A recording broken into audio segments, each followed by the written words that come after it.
You're about to be married tomorrow, but instead of choosing your partner, your parents sold you at age 12 to secure a business deal. Your future husband? A complete stranger who's old enough to be your grandfather. Welcome to medieval marriage, where "till death do us part" was less a romantic vow and more a realistic timeline. And if you think you know how dark this gets, trust me, you have no idea what your history teacher conveniently left out of the curriculum. What I'm about to tell you will shatter every romantic notion you've ever had about medieval times. This isn't some fairy tale where love conquers all.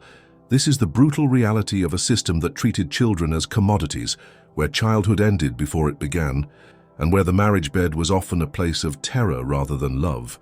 If you're ready to dive into this historical nightmare, make sure you're subscribed, because we're about to uncover truths that will make you grateful you were born in the 21st century. Picture this. It's 1347, and Margaret de Clare, barely 6 years old, is being dressed in wedding attire. She can't even read yet, but she's about to become a wife. Her husband is 35-year-old John de Segrave, a man who has already buried 2 previous wives. Margaret doesn't understand what's happening. She thinks it's just another game, another dress-up session. She has no idea that this ceremony will seal her fate, and likely her doom. This wasn't some isolated incident of medieval madness. This was the norm. Children, and I mean actual children, were being bartered away like livestock across medieval Europe. The Catholic Church had set the minimum age for marriage at 12 for girls and 14 for boys, but even these horrifically young ages were often ignored when there was money or power at stake. Kings, nobles, and even wealthy merchants routinely arranged marriages for children as young as 4 or 5 years old. But here's where it gets even more disturbing. These weren't just symbolic ceremonies to be consummated later. Medieval law actually encouraged immediate physical consummation, regardless of the child's age or physical development. The legal concept of consummation was considered the moment a marriage became truly binding. So yes, you're understanding this correctly. Children were expected to fulfill adult marital duties the moment they were physically capable, and sometimes even before. Let me paint you a picture of what this actually looked like. Isabella of Valois was 6 years old when she was married to Richard II of England, who was 29. The marriage was consummated immediately, and Isabella was expected to produce heirs as soon as her body would allow. She died at age 19, having spent her entire short life as a political pawn. Her childhood, non-existent. Her choice in the matter, absolutely zero. Now you might be thinking, surely the parents tried to protect their children somehow. Wrong. Parents were often the primary architects of their children's suffering. They viewed their offspring as investments, as living currency to be traded for political alliances, land deals, or social advancement. A daughter was literally referred to as a bargaining chip in medieval documents. Her value was measured not in her happiness or well-being, but in how much wealth and status she could bring to her family through marriage. The negotiation process was grotesque. Families would inspect potential child brides like they were purchasing livestock. They'd examine the child's teeth, check for physical deformities, and even assess their potential fertility based on their mother's reproductive history. Medieval marriage contracts included detailed clauses about what would happen if the child bride died before producing an heir. Yes, they were literally betting on children's lives. But here's the part that will make your skin crawl: the wedding night rituals. In many medieval cultures, the consummation of a child marriage was treated as a public spectacle. Family members and witnesses would literally escort the child bride to the marriage bed and wait outside to confirm that the marriage had been consummated. The child's cries of pain and terror were considered normal, even expected. Some cultures had traditions where the bloodied bed sheets were displayed as proof of the bride's virginity and the marriage's validity. The physical toll on these children was devastating. Child brides faced a mortality rate that was off the charts. Their bodies weren't developed enough to handle pregnancy and childbirth, leading to what medieval physicians called the bride's curse, a condition where young wives would die during their first pregnancy. The survival rate for child brides was so low that many medieval families would arrange backup marriages for their sons, knowing there was a high probability their first child wife wouldn't survive. Agnes de Mortimer was married at age 11 to Edmund Mortimer, who was 23. She became pregnant at 13 and died during childbirth at 14. Her death was recorded in family documents not as a tragedy, but as a business setback. because she hadn't produced a male heir. Her 3 years of marriage were described by contemporary accounts as filled with fear and confusion. This wasn't an isolated case. It was the standard outcome for thousands of child brides across medieval Europe. The psychological trauma was equally devastating. Medieval physicians documented what they called marriage melancholy, a condition where young brides would become completely withdrawn, refusing to eat or speak. Many would develop what we would now recognize as severe depression and PTSD. Some would attempt to escape, leading to the creation of laws that made bride retrieval a legal requirement, essentially legalizing the hunting down of traumatized children who tried to flee their marriages. But wait, it gets worse. The medieval concept of marital rights meant that a husband could legally do anything he wanted to his child bride. Domestic violence wasn't just tolerated, it was encouraged as a way to discipline a young wife. Medieval marriage manuals included detailed instructions on how to properly correct a disobedient bride, including recommended forms of physical punishment for children who were homesick or who cried too much. The legal system was designed to trap these children permanently. Divorce was nearly impossible, and even in cases of extreme abuse, the law favored the husband's rights over the child's safety. A child bride who tried to seek help from her family would often be returned to her husband with instructions to be more obedient. The concept of consent didn't exist for women, let alone children. Now here's a reality check that might surprise you. Not every medieval marriage was this extreme. In some regions and among certain social classes, marriages were delayed until the girl reached physical maturity, usually around 16 or 17. Some families did try to protect their daughters by negotiating contracts that delayed consummation. But these were exceptions, not the rule, and they were primarily motivated by economic rather than humanitarian concerns. The truly chilling part is how normalized this system was. Medieval literature, art, and religious texts all portrayed child marriage as not just acceptable, but as the natural order of things. Religious leaders preached that a girl's highest purpose was to serve her husband and produce children, regardless of her age. The idea that children had rights or deserved protection was completely foreign to medieval thinking. Consider the case of Margaret Beaufort, who was married at age 6, widowed at 7, remarried at 9, and gave birth to the future Henry VII at age 13. Her childhood was a series of traumatic transitions from one adult male's control to another. She later wrote in her private journals about the years of darkness and described her early marriages as a living hell that no child should endure.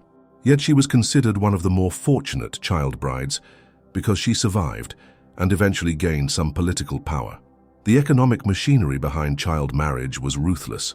Families would go into debt to arrange marriages for their daughters, viewing it as a long-term investment. The younger the bride, the higher the dowry required, because younger girls were seen as more valuable. They had more potential childbearing years ahead of them. This created a perverse incentive system where families were financially motivated to marry off their daughters as young as possible. The international trade in child brides was also a thriving business. Medieval merchants would literally ship young girls across Europe to fulfill marriage contracts. These children would travel for weeks or months, often alone, to marry complete strangers in foreign lands where they didn't speak the language. Many never saw their families again. The mortality rate during these journeys was staggering, but it was considered an acceptable business risk. But here's the most disturbing aspect of all: the complete absence of any concept of childhood as we understand it. Medieval society didn't recognize children as having different needs, rights, or developmental stages than adults. A 12-year-old girl was expected to manage a household, bear children, and fulfill all adult responsibilities without any preparation or gradual transition. The idea that children needed protection, education, or time to develop was completely foreign. The medical understanding of the time made everything worse. Medieval physicians believed that early pregnancy was actually healthy for young girls, claiming it would help their bodies develop properly. They had no understanding of the physical and psychological trauma they were inflicting.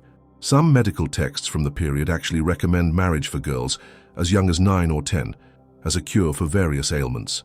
The religious justification was equally horrific.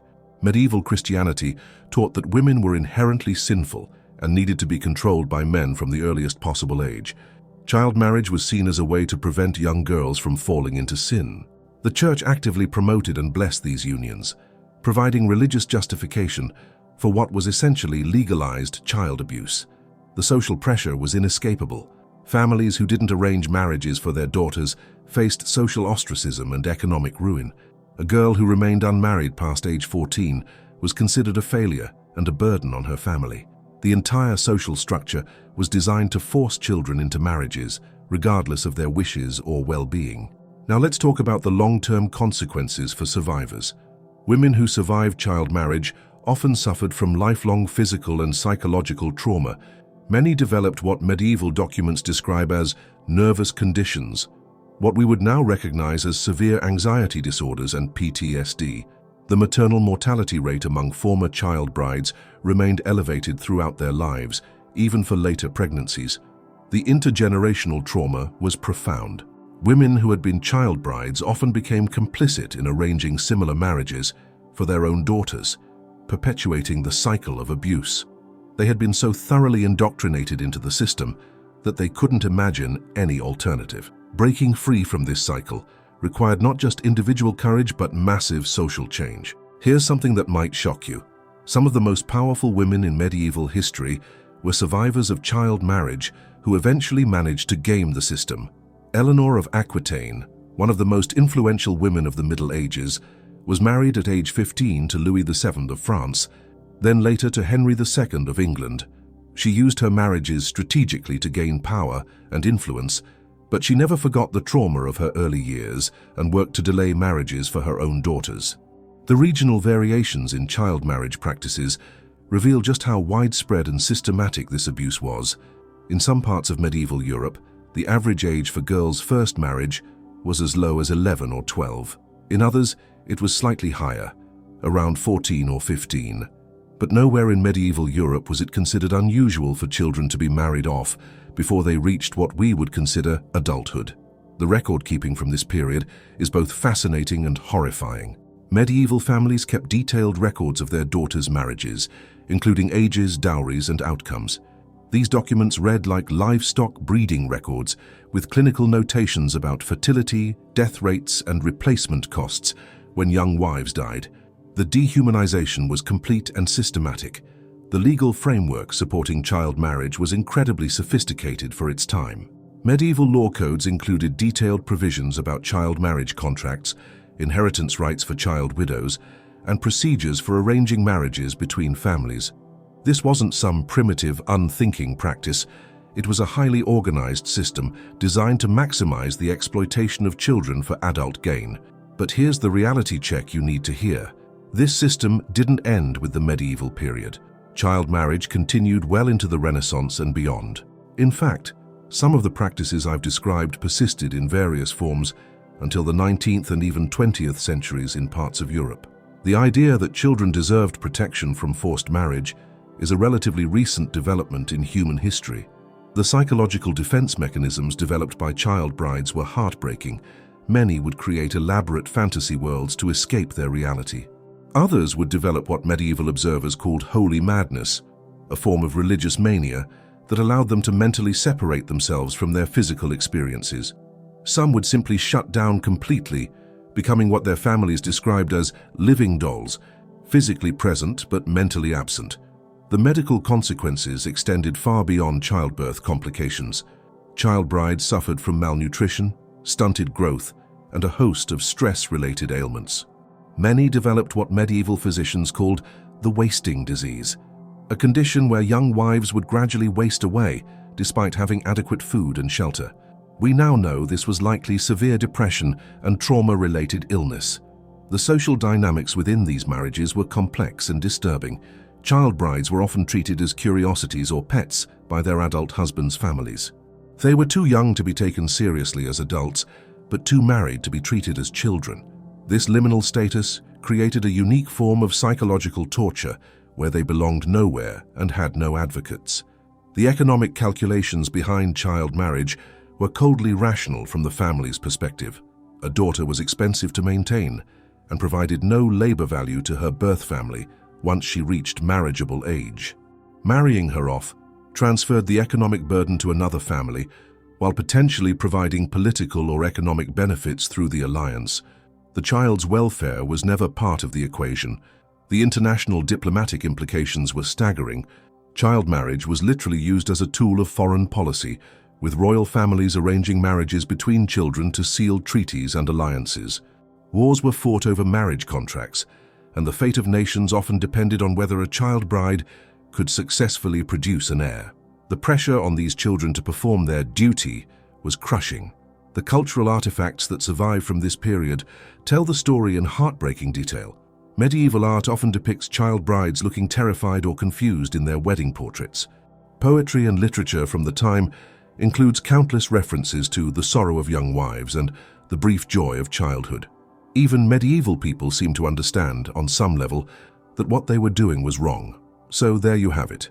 The brutal reality of medieval child marriage laid bare. This wasn't some romantic fairy tale or a quaint historical curiosity. This was systematic child abuse on a massive scale, sanctioned by law, religion, and social custom. Thousands of children suffered and died to maintain a system that benefited only the adults who controlled them. The next time someone romanticizes the medieval period or talks about the good old days, remember Margaret de Clare, Agnes de Mortimer, and the thousands of other children whose lives were sacrificed on the altar of adult ambition. Their stories deserve to be told, not to shock or titillate, but to ensure that we never forget the cost of treating children as property rather than human beings deserving of protection and love. Now, if you'll excuse me, I'm going to go appreciate the fact that I can swipe left on someone without my parents having already sold me to them at age 12. If this deep dive into medieval horror has left you as disturbed as it should, make sure you're subscribed for more historical truths that your textbooks conveniently forgot to mention. Because trust me, we're just getting started with the dark secrets of human history.